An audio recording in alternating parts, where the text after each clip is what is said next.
Positive thinking ka lang. Ito ang madalas na advice kapag may problema ka. Sa umpisa, parang maganda, pero maya-maya lang, limot mo na. Bakit?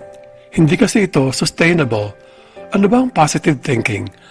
Ang sabi sa internet, positive thinking daw is a mental and emotional attitude that focuses on the bright side of life and expecting positive results. Sabi pa rin nila, ang positive thinking daw is the idea that you can change your life by thinking of positive things. In other words, para mag-positive thinking ka, kailangan baligtarin mo ang nararamdaman mo from negative to positive. So, kailangan sabihin mo sa isip mo na ang pinagdaraanan mo ay hindi naman talaga ganoon kasama o kagrabe. Dalawang problema sa ganitong klaseng approach.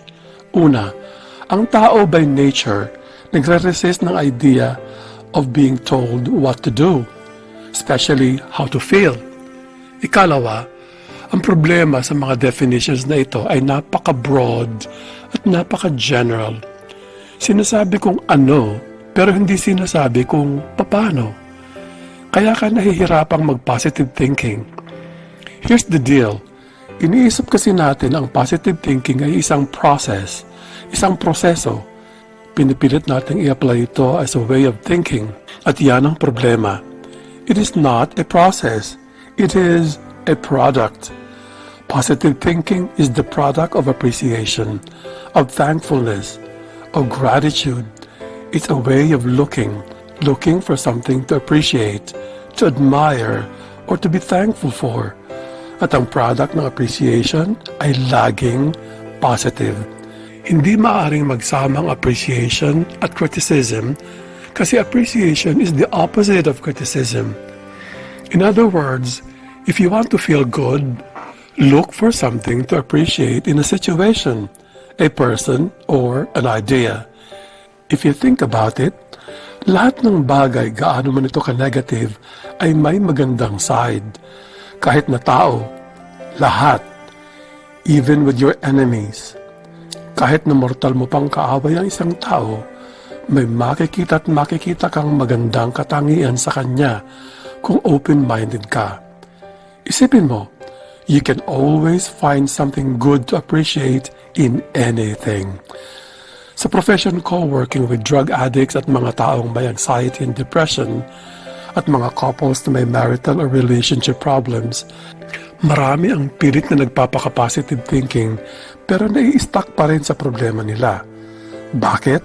Kasi pinipilit nilang baguhin ang feelings nila. Hindi nila alam na ang feelings ay reaksyon, hindi ito process, kaya hindi mo ito maaaring utusan. Instead of changing how you feel, you should change where you look. Because where and how you look will determine how you feel. This is how you develop positive thinking. Kadalasan, ito ang root cause ng relationship problems, ang kakulangan ng appreciation. Ang pagkakagalitan ng dalawang tao ay kadalasang sintomas ng mas simple at mas basic na problema, ang pagkawala ng appreciation in the other person, sa pagkatao niya, sa actions niya, sa ideas niya. Ang appreciation ay parang spotlight na nagha-highlight sa magagandang katangian ng isang tao o ng isang bagay. And you know what they say, darkness is nothing but the absence of light. If you or your partner or anyone you know are going through some difficulties right now, try this exercise. Maupo kayong dalawa, and for the next few minutes or the next few days, just tell each other what you like about each other. See what happens. I do this all the time with couples in counseling, and it works. Kahit gaano ka kagalit sa isang tao, kapag binaling mo ang atensyon mo sa mga maganda niyang ginagawa or mga magaganda niyang katangian, magbabago ang loob mo.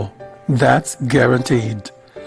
On a personal level, it doesn't matter kung anong meron ka o kung ano ka. Kapag hindi ka marunong mag-appreciate at maging mapagpasalamat, hindi ka kailanman magiging maligaya o makukontento sa buhay. According to studies, the more appreciative the person is, the happier they are. The less appreciative they are, the more miserable they get.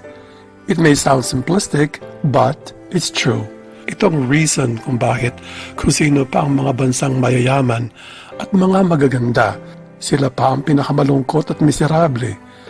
Too many people in these advanced societies suffer from anxiety, depression, and mental illness. Sadly, this attitude of gratitude is something that is vastly lacking in modern societies today.